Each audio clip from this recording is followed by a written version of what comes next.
Bonsoir Baptiste. Bonsoir David, bonsoir à tous. Alors que se passe-t-il? Et d'abord, quelle est cette enclave? Eh bien cette enclave de Kaliningrad, c'est un bout de terre russe qui est à 700 km de la Russie. Le voici, 15 000 km², c'est donc grand comme 3 départements français. Un petit million d'habitants, territoire coincé, vous le voyez, entre la Pologne au sud, la Lituanie au nord et à l'est, et puis au bord de la mer Baltique, ce qui permet à la Russie d'avoir accès à cette mer. Kaliningrad, c'est une bizarrerie de l'histoire. L'URSS a en fait pris ce territoire aux nazis lors de la Deuxième Guerre mondiale.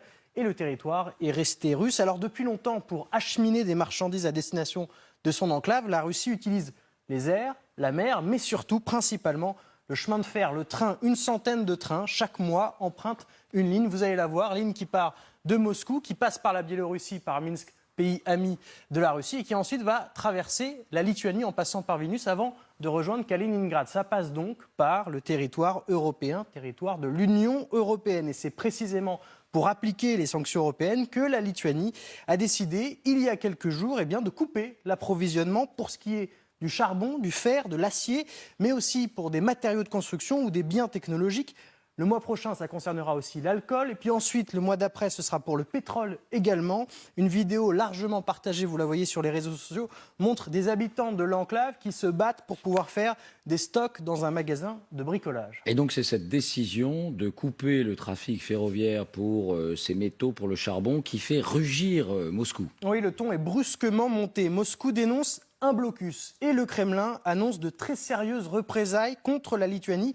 Alors ce mot de blocus est très important parce qu'un blocus est traditionnellement considéré comme un acte de guerre. C'est donc tout le camp occidental qui s'inquiète. Berlin rejette fermement ces menaces et vous le disiez David, Washington qui apporte son soutien à la Lituanie, mais surtout qui réitère son attachement à toute épreuve, je cite, à l'article 5 de l'OTAN qui prévoit qu'une attaque contre un pays allié est une attaque contre tous les pays membres de l'OTAN. La tension est d'autant plus perceptible qu'on ne parle pas d'un territoire anodin.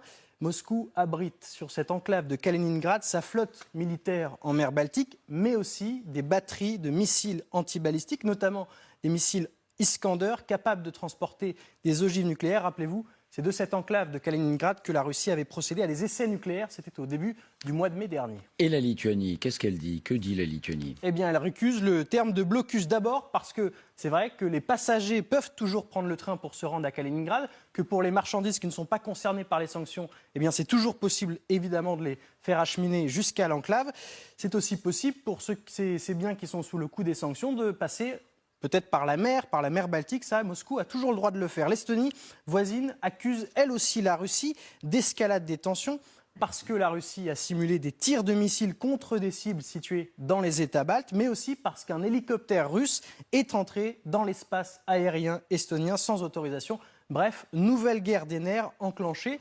Et ce n'est peut-être pas anodin, mais regardez ces images. L'armée française a projeté, c'était hier, vers l'Estonie, une centaine de soldats de la 11e brigade parachutiste. Ils sont arrivés, ils ont été parachutés depuis un Airbus A400M. Nom de l'opération qui a été donné par le porte-parole de l'état-major, Thunder Lynx.